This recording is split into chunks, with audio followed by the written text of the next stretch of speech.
everyone, and welcome to this week's episode of AFC Leyton's RealTalk. This week we're looking at female football journeys, and we have with us today from our women's team, Lucy, Jo, hi, Elle, and the women's team manager, Estelle, and myself, AFC Leyton's club secretary, Louise. So today's it's a bit different. We're doing this with the coaches as well as with the players, just kind of understanding female football journeys, because they're often quite different to the men's. Lucy, I'd like to start with you actually, because you started football outside of the UK, is that right? So your journey wasn't a typical journey into football. It's a classic weird British person. I actually started early primary school when I was about 4 in an all boys team, so I was the only girl, and it was quite funny because my brother did gymnastics and I did football, and it was like there was quite a funny family thing that we kind of did like the gender opposites of what is expected, but there was no way my brother could do football. He's definitely not the type. And then I moved to Cyprus when I was 11, and obviously doing football over there it's completely different world to kind of the organised football that you have in Britain. Even in terms of men's football, there is no organisation. So it was kind of, there was no team for me to play with, but the way Cyprus works is that they gender segregate the boys and the girls in PE, and the girls go and do dance and the boys do football, and you just basically do that the entire year, and it's mandated that you have these PE classes and that's all you do, basically to get you out in the sunshine. And I just was like, I absolutely 100% refused to do dance. Under no circumstances was that going to happen. So I kind of, it almost was like riling myself up as like a 12-year-old ready to like be like, I'm not doing dance. But I think the teachers were like, I'm not going to deal with that. She's just going to play football. The boys are fine with it. Let's just let her do it. So then I just played with them until I was about 16. And we had football tournaments and things like that, but it was primarily with the boys I played with. So this is my first. How did the boys take it when you joined? Actually, how did you even get to convince the teachers to put you on the boys' team to start with? I was just basically like, I think if I was very blunt, I was like, I hate dance. I'm not going to it. And I think because I was such, I hate to say it, I was quite a nerd and I was quite a teacher's pet. I think they were quite shocked that I was so vocal that I was not going to do it. And I had really like started to just understand feminism as well. So I was prepared. I was ready to be like, it's sexist, gender segregate. I was going to do all of that. I think they knew that was going to happen. So before I could even think about it, they were just like, fine. And the boys were all right, but we were quite a small school. So again, it's quite different to Britain. So for you guys to know, about 15 people in the class. And then what happened after? What happened after the school? So after the school, so I actually really, one of my biggest regrets is that I went to uni and I was like, right, I'm going to get back into it. I'm going to do football at uni. But I suddenly like lost all nerve because it suddenly went back to being women's football. And because I hadn't done it, I wasn't as confident as I was now. So I was like, I'm just going to go to try. And I just never did the trials. I just was like, I can't do it. I feel so awkward. And I didn't know how they react about me being gay. And I just was, quite kind of young in that term of it. So I ended up just focusing on like more academic things rather than sports. And again, until you develop a bit of confidence, I have a job now that I have to talk to people, talk on the phones, and you just built up. I was like, okay, now I'm ready. And I just looked up AFC and just went. Of course, Elle is probably sure. I just chat to everyone, just straight away, like turned up, like, hey, I'm Lucy. So were you nervous when you came to us? So you had many years break from football, and then you just appeared at AFC Leyton, just rocked up. Was there any nerves or anything coming over? It was I'm quite a snap decision person. So like if I do things just on the fly, it works out for me. If I start to plan things, like if, and I start to overthink it, then I probably wouldn't have turned up. But I literally looked up AFC and then went to my partner, I'm just going to go and see how it is, and just turned up. So I didn't even let myself think about it. And then Elle was very welcoming, and there was a few others as well. And everyone was kind of like, oh, I'm new here as well. And it was, oh, okay, everyone's kind of new. And because there was such mixed abilities, that also helped kind of, it was good. You didn't feel like this was professional and that you had to be the best straight away. There was kind of a build up. So that was really positive. So I just didn't let myself get nervous. I just did it that night. I'm glad you came. Al, let's talk about your story, because you did try football from a very early age, didn't you? And it all went a bit daft. So tell us about your story. So I don't really know how. I should have asked my dad, but when there's a photo of me, age 5, in a full Liverpool kit, holding a ball like the same size as my head. And I went to a football camp for a week when I was that age, and it was all boys. And I must have enjoyed it. Like, I was always really active and sporty when I was like really young. And then that was when I got the award at the end of the week for most polite player, which I think is just a bit of a kick in the teeth because I don't think it means that I had any ability whatsoever.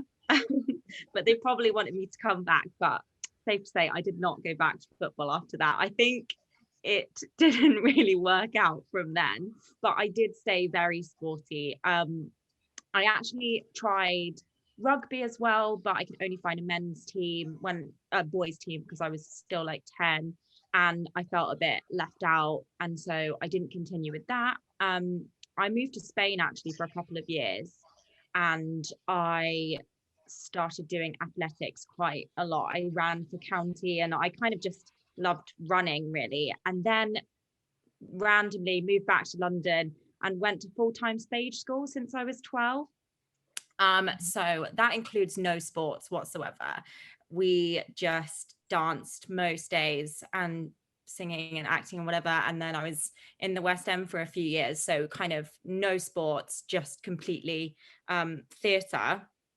But the reason that I got into football again, like skipping forward 10 years, is the first lockdown, I did a stupid challenge that I gave myself to run 100 kilometers in a month, which was really painful and really boring. And I did it. And then the second I get so confused which lockdown ends and which one starts. So that was in May. And then it came to like July and I thought, oh God, I can't run anymore. I just need to do like a team sport.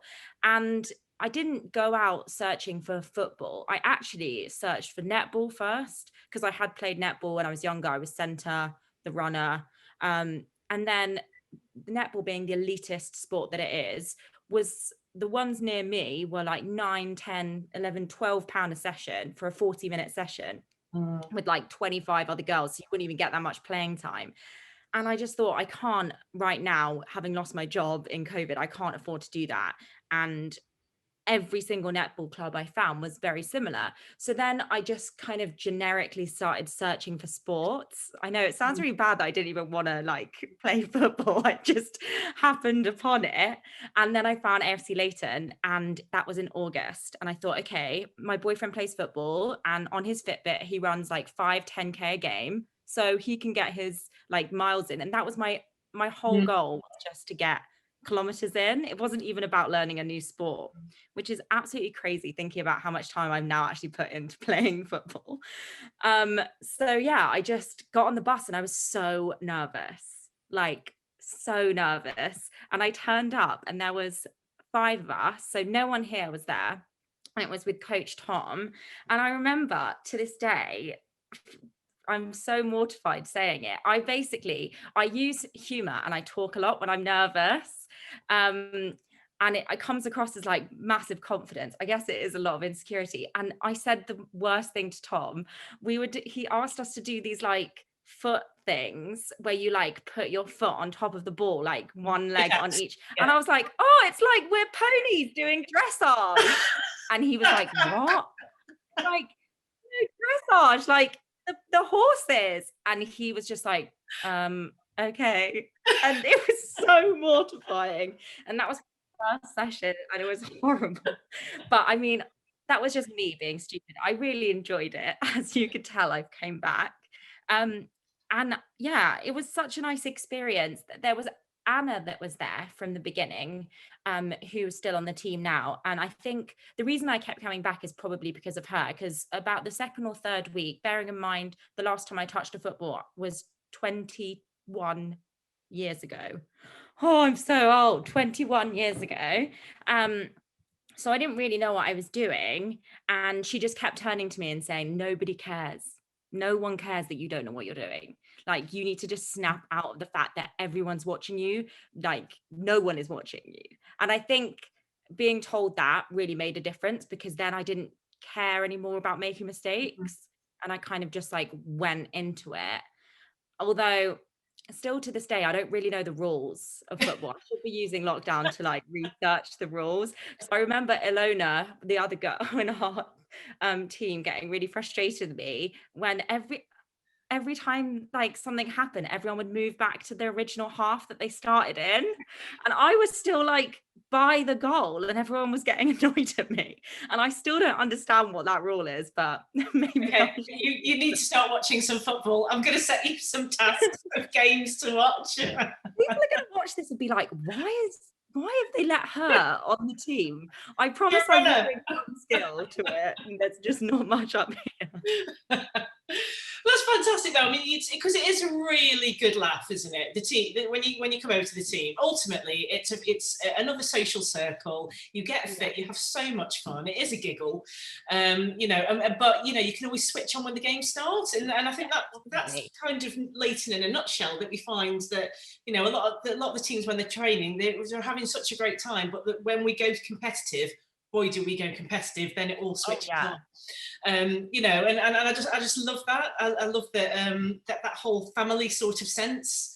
I think you can tell who's the ones of us that are still in the team now are probably the competitive ones. Like, I didn't want to be someone who can just like get away with being like a bit like, I wanted to learn and get better fast because I was really competitive. And I think it's the same with a lot of the women who have come back after a few years off. Like, they just want to go back to their prime and like train and get really good. And I think that's such a great mentality to have.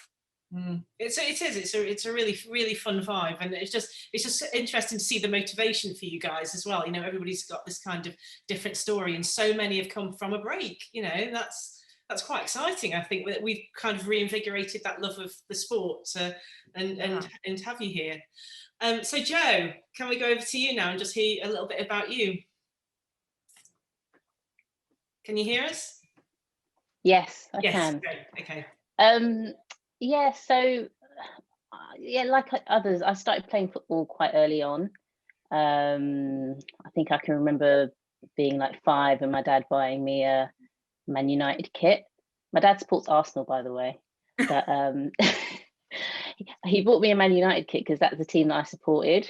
I was like, Man United win, so I want to support Man United. But it wasn't even a real kit. Even at the age of 5, I knew that the kit was fake. It was like one that you get from like Walthamstow Market. So I wasn't pleased about that, but I just thought, oh, I've got a kit now. But yeah, I started playing football then. My dad played for like a local team where they did like 5-a-side competitions. So I'd go along with him, and yeah, I'd just be like, my dad would be playing a match, I'd just be running around the pitches, like just dribbling a ball. And some of his teammates were like, oh, you should get us set up for trials at different teams. So I did do a trial at Leyton Orient. And what age are you now? What age is this? Well, I was under the age of 10. I don't remember exactly. I was under the age of 10. So I did a trial, and I don't really remember, like nothing came of it. I spoke to my dad the other day. He was like, yeah, like nothing happened. I was like, okay, fine. Obviously it wasn't that good. So yeah, I did that. And then like, yeah, I was just playing football, just enjoying football. I was playing it at school, in primary school. And then, yeah, I got to like 11, I think just before I went to secondary school. And I think like I grew up around a lot of like homophobia, and I don't know, I got to this age and it was suddenly like, why are you playing football? Like, football's for boys, that kind of stuff was around me. And I just didn't really understand that. Like, I was still quite young. I just didn't really get the link between, you know, my gender and football. And then I did continue playing when I went to secondary school. I did continue playing for a couple of years, but then I kind of met friends who weren't into football and were into different things, and so I got distracted and kind of stopped playing team sports. And also because I was in the closet, I kind of didn't want to be associated with football or any kind of sport that would make me seem like I was gay. So I just kind of dropped the football thing, and just didn't really. We did PE at school, so I'd play basketball, football then, but other than that, I didn't play any team sports outside of school. And then that was like when I was like 15 or 16. Went to college, didn't play sports. At university, didn't play sports for the same reason. And then I got to like I only came out like 4 years ago, so like it's still very recent for me to be like doing things that I want to do and not like living my life for other people. So football was one of those things that I wanted to do, and I think because of lockdown last year, I had all this like free time because I'm working from home, and I was like, oh, I need to do something. Like I need to exercise, I need to get outside, I want to like meet other people, stop having to talk to my wife constantly. And so so I found AFC, and I was the same like the others. I was so nervous like coming to the game. Like the first time I was thinking, oh my god, like what are people going to think of me? Like what are they going to be like? Because I can be quite shy in situations like that when I'm meeting people for the first time, especially if it's like a large group. But on the way in, I met Katrina and Selena, and like if you know, like they chat a lot, so we just started talking instantly before I'd even got on the pitch. So we started talking, and then I met everyone else, and everyone was so friendly. And I think for me, like the main thing was like I want to get out and meet people, I want to exercise, but I also want to have fun. And I think that's the thing that I've found is like I really look forward to like coming to training.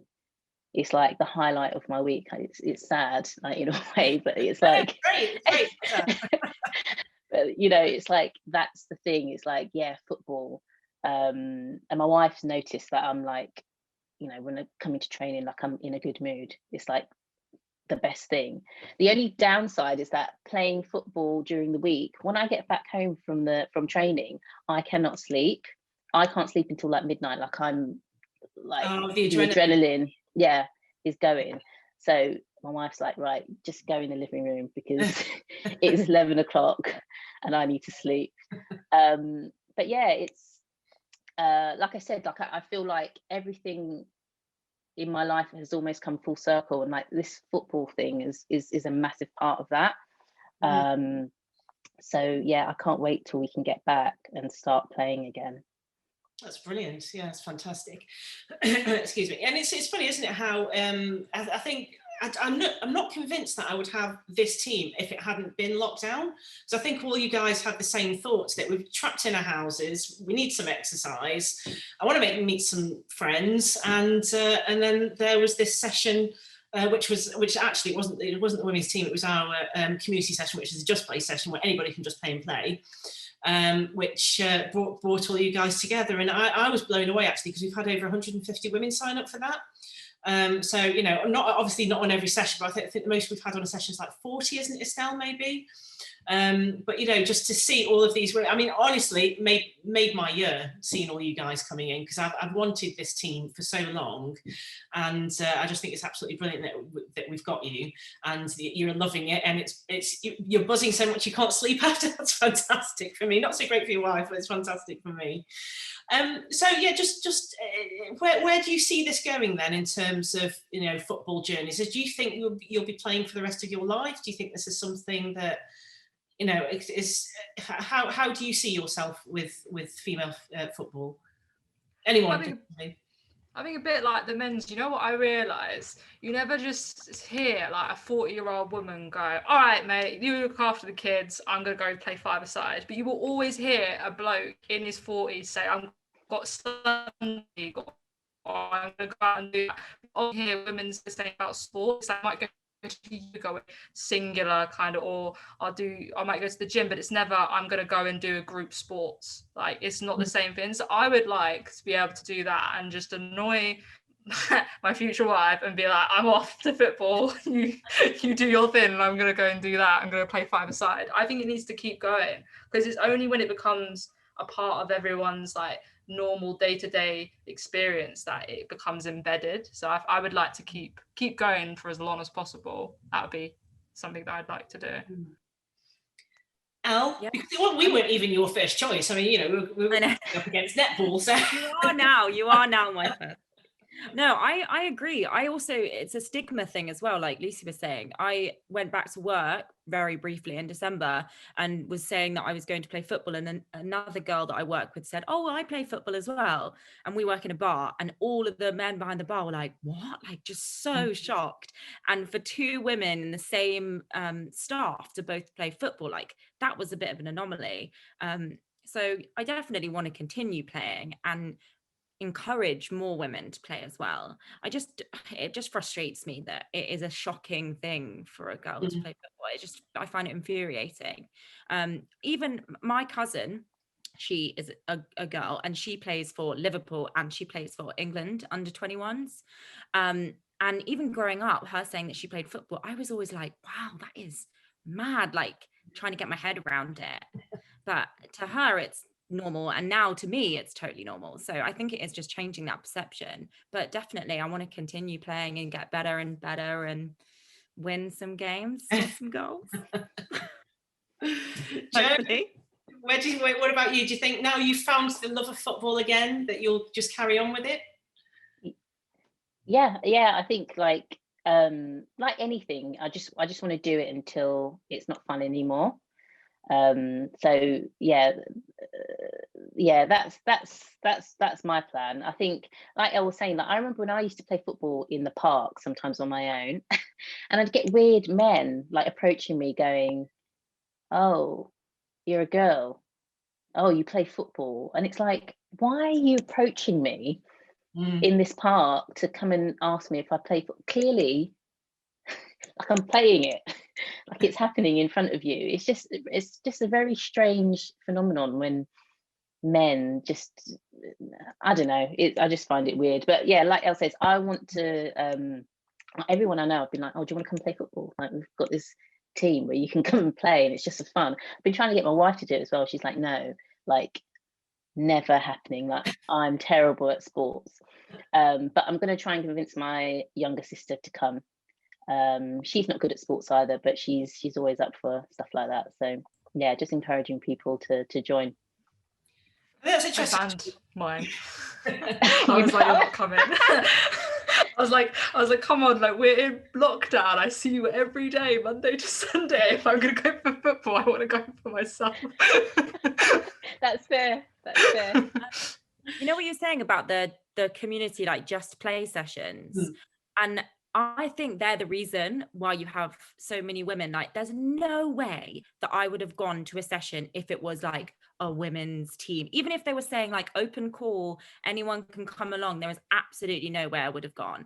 And I think that is so true for so many of the women that have come that we've spoken to, who are like me, total beginners, or like Jo, who's taken a big break. Like, they just wouldn't have done that. And I just think it's so amazing that is what have kind of brought us all together. Like, we have created a team from that just play session, and it really like just takes the weight off. I know there's a couple of girls I've spoken to at the sessions who have had really bad experiences from other women's teams, and obviously this is my only and first experience of a women's team, and it's so lovely and so welcoming and so fun, like all of these things. And yet all of the stories that I'm hearing are that they're very competitive, they can be a little bit toxic, like lots. Obviously this is not every other team, but it sounds so different to what we've experienced, that I don't know if it's just a different culture or because it started through the come on, let's just have some fun.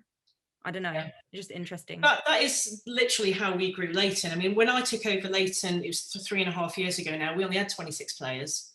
You know, to think we've got nearly 700 now, and literally that's all because when I took over, I know we went from 26 to 700 in 3 years, but when I took over, it was looking at how kids were coming in and the teams were intimidating. You see them all kitted out, knowing what they're doing, looking all kind of slick on the field, and then you've got these kids coming up, standing there, they're too scared to get involved. So we absolutely replicated what we did for the kids, for the adults as well, and just went, look, let's just make sure the club's always got this entry-level fun session for anybody to come and enjoy. So that we run that now from the age of 3 right up until adults. So we've got all these little 3-year-olds coming in, and that's my, honestly, my adults and my 3-year-olds are like my favourite sessions, because I just think they're brilliant. They're the ones that don't normally occur. And yeah, it does. I think other clubs should look at that and look at having these entry-level things to get people into them, because I think they think, oh, it's a great advert when they see their teams all slick, and it isn't. It's scary and it's intimidating.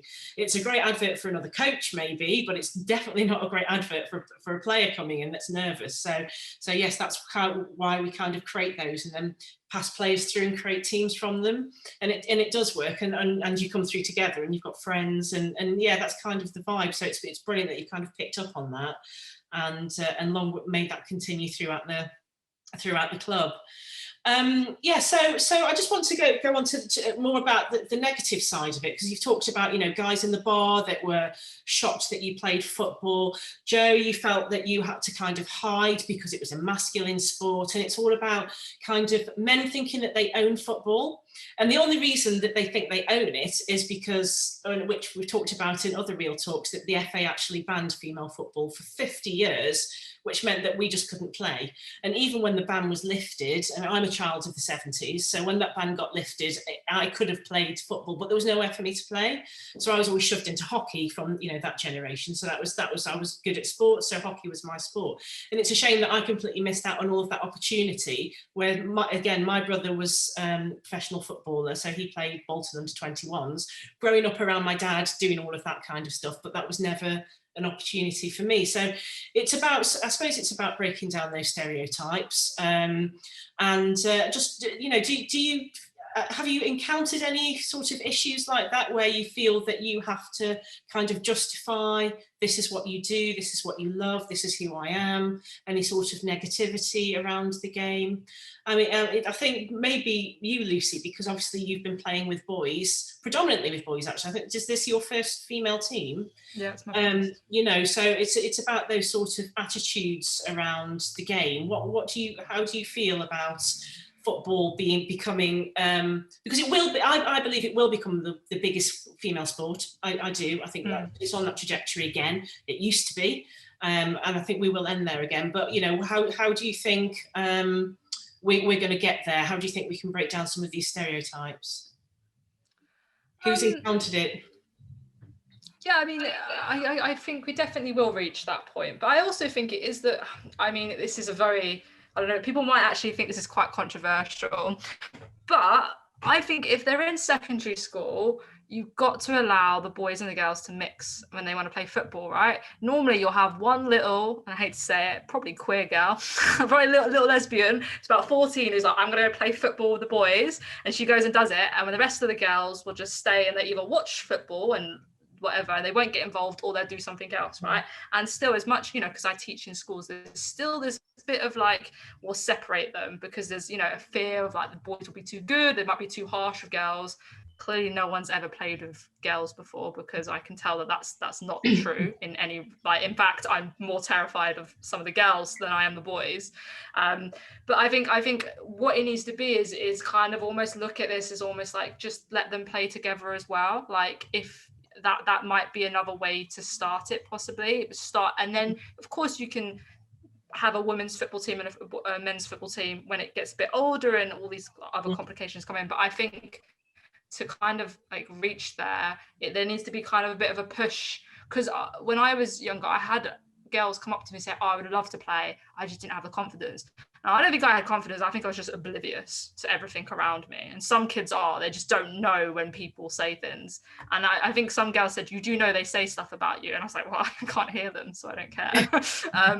So there's this kind of like level of awareness that people have. And, you know, I think there is a bit of football is a bloke's sport. And and you haven't got really representation either. That doesn't help. I mean, do we all remember when the women's sports presenter came on? And the amount of comments that she got, like she was talking about football, and then suddenly every male on board was like, why is she talking about football? Why doesn't she talk about something else? Why are they coming into our space? I was like, oh, so you have a space now. Okay, that's fair enough. Football's. So I think that's a big part of it, is to kind of allow this kind of combination of football from a young age, and also ensure representation is happening at the top. So it needs to be bottom up, but it also needs to be top down, and you can't really just do one or the other. You can't just have grassroots organizations. What we do right now and what you're doing is amazing, and it's like, we're doing that, but we also need the FA and other people to be aware that this is an issue, and that they need to start thinking about how they can do it from a top down approach. Would be my version. No, I completely agree. Yeah. So it's interesting, isn't it? Like you're either like you're tough as nails, completely oblivious to it, just get in there, get the job done, and this is what I want to do. But I think, Joe, you on the other side of it, obviously did feel a bit intimidated by it being classed as a men's sport. You didn't feel like it was your safe space to play. I do think the contrast there, I suppose, when you're talking about integration, is whether women and girls feel like it's a safe space to play with the boys and the men, as opposed to somebody like you that can just go in there, rock up and do your thing. So it's difficult to get that balance, but I do think the progress is coming. It is really, really coming, and we should get there. As long as more clubs create these women's teams, have that motivation, and make sure it's not classed as a men's sport. Women's games need to be on TV more, I think. So, to watch them. I actually, because I run a women's club, I actually much prefer watching the women's game. I do. Like, I wait until Match of the Day's finished for the women's one to come on, and then I watch that. And I'm completely siloed about the women's game now, and I do recommend that you all kind of watch those games, because they are actually really good. Sometimes the goals are much more exciting. You can watch a men's game and nothing happens. You've got 90 minutes of passing the ball around, and then the women's ones you switch over and it's quite fast and furious, and there's quite a lot of goals going in.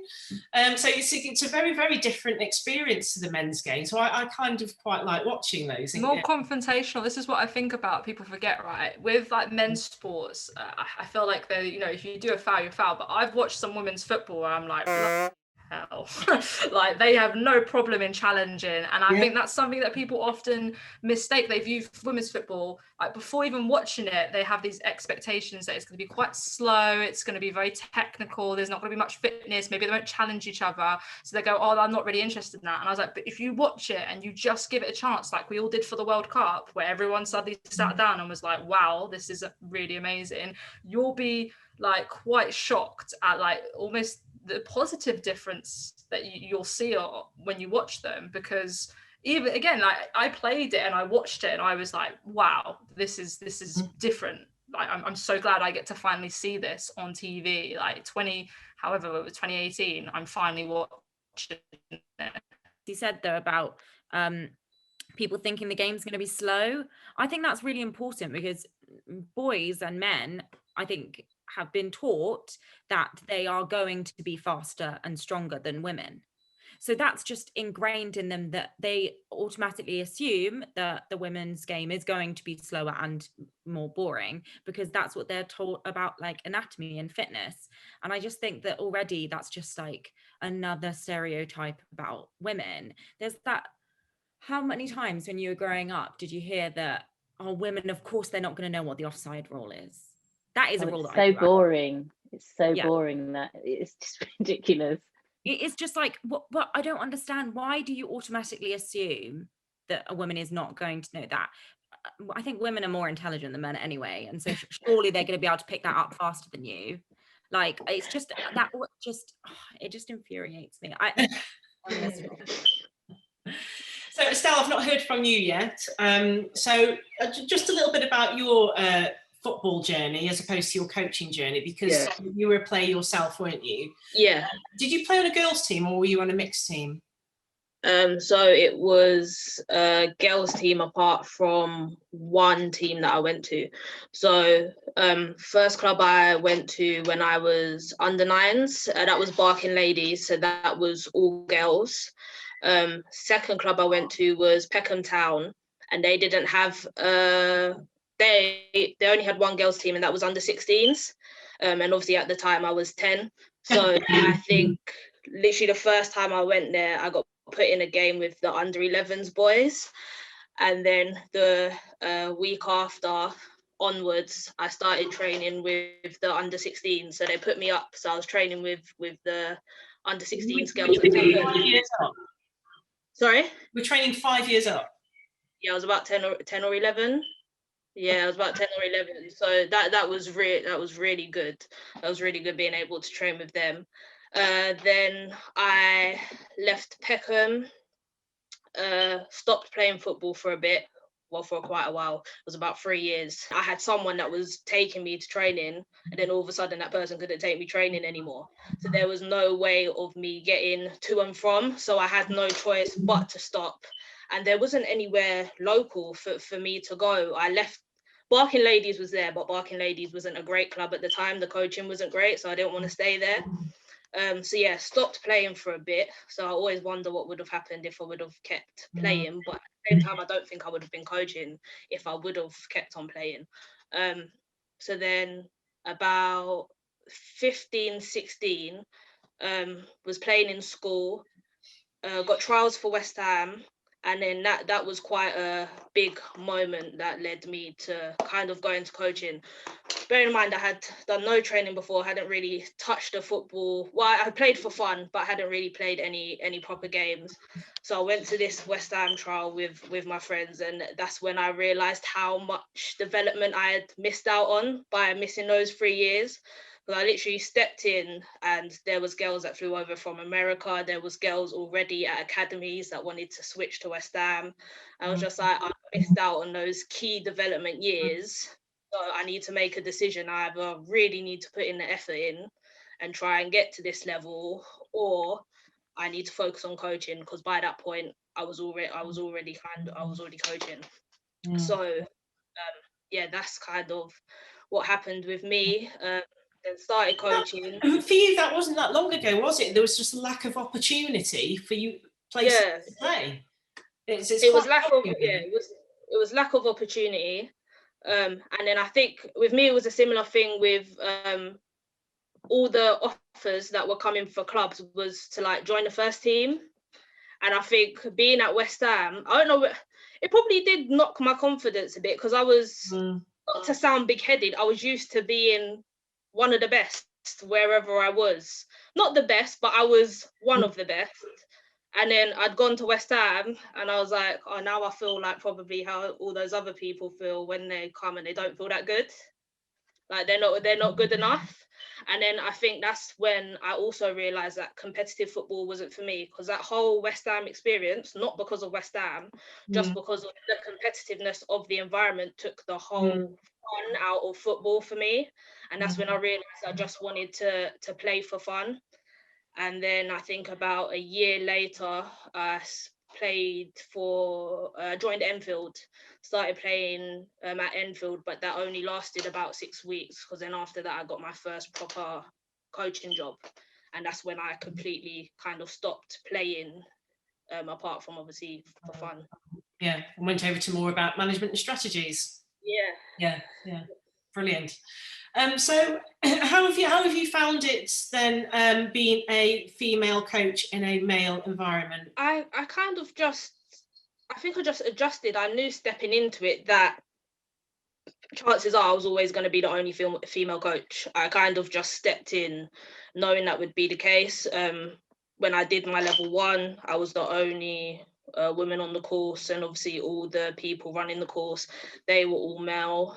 Same thing with my level 2.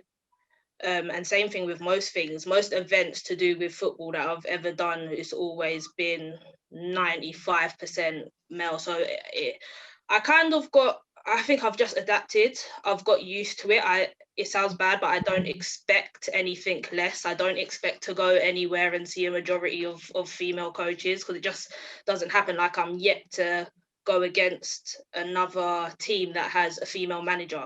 All the games I've played, which is hundreds, or all the games I've coached, there still hasn't been another female coach. I think, yes, Steph and Gemma are probably the first female coaches that I've actually met. Mm. Yeah, and they're fellow coaches at the club, aren't they? They're not actually, yeah. So it's crazy, but it's just, it is what it is, because I don't think many females go into football to play. I don't think many go into coach. What normally happens is they'll try out for a playing career. If they make it, once they retire, they then go into coaching. That's why you see a lot of the female managers in the women's league now. Most of them are ex-players. So I think there needs to be kind of more awareness that coaching is an option. It's really natural for boys to go through. And I did a real talk yesterday with some of our male coaches, and the story was exactly the same for all of them. They played, from the age of like 5 all the way up. They kind of fell out of love because they realised they couldn't get that much further as a player, and then they switched to coaching. It was just a natural thing to be around the game. However, we're not seeing that with women. And again, I think it is that women don't see coaching as an option. And I think that's a huge shame, because you're looking at hundreds of players, thousands of players across the country that perhaps just quit, rather than thinking, actually, come back, you can still keep fit, you can still have fun, but you can kind of shape the next generation of players that come through, and be those sort of role models, and be inspirational to them. So take note, players. Apart from Al, because I don't trust you know the game as well. Maybe in a couple of years, that the opportunities are there, and I do think as well, sort of just being involved in mentoring around some of the younger players, to be those role models. So that's something I'm going to rope you guys into, actually, once we get the full women's squad, to be around sort of the 5-year-olds and get some mascots on your games that come in. Just the same as they do around the men's game. I think that's just because they're just going to see you as, wow, these amazing women that are going on to play. So we are getting there. It's a shame that you've not been up against another female coach. I do think that's an area that needs to be expanded more. At Leyton, we've just put, I think it was 15 female referees through the courses to get them qualified in on the games, and that's something that I'm quite keen to do to balance that out and normalise it. I've heard feedback that on the boys' games they prefer the female coaches, so that's quite interesting. I don't know why. I think maybe they're just quite direct with the rules and they don't listen to any of the crap. I don't know, or maybe they're more likely to listen and they're not going to argue with them. I don't know. I don't know what it is, but yeah, the feedback is they prefer the female coaches on those games. So yeah, it's coming, isn't it? It's just like kind of interesting to see those stories come through, and long may that continue.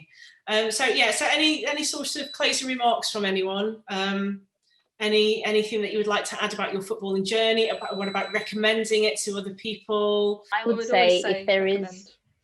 Yeah, exactly what Lisa's saying. If there's anyone listening now, watching now, who is thinking about joining the team, even if it's just play sessions, definitely come along, because you'll have fun, and that's all we need during lockdown. We just need a bit of fun.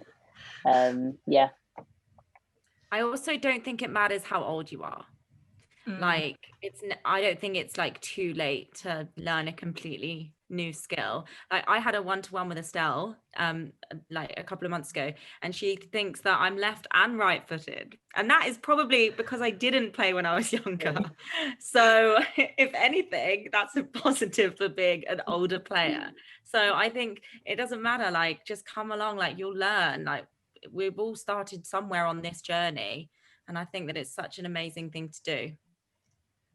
Lucy, any final comments? I'd just say we're not mean. You've heard us. We're all lovely. Plus, we're all going to talk your ear off when you come, so that's fine. You'll never be like alone on the side kind of watching in. You're always going to have someone who comes over to you and says, hi, what's your name? and start bothering you. So at least it will be comfortable when you come in as well.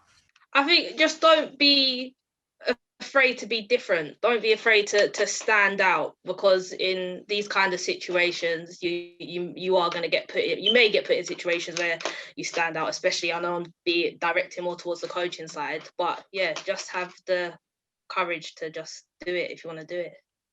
So yeah, you heard it from Leyton there. So dare to be different, come along, make some friends, have fun. And thanks so much for that, guys. It's great to hear all of your stories, and I'm absolutely delighted that you're with us. Honestly, I cannot tell you how delighted I am to have this team. Can't wait to, I've said I've got all of your kits here. I can't wait to see you all in them, and back to it and some friendlies kicking off. So thank you so much for your time, and hopefully we'll see you all soon. Great, thank you.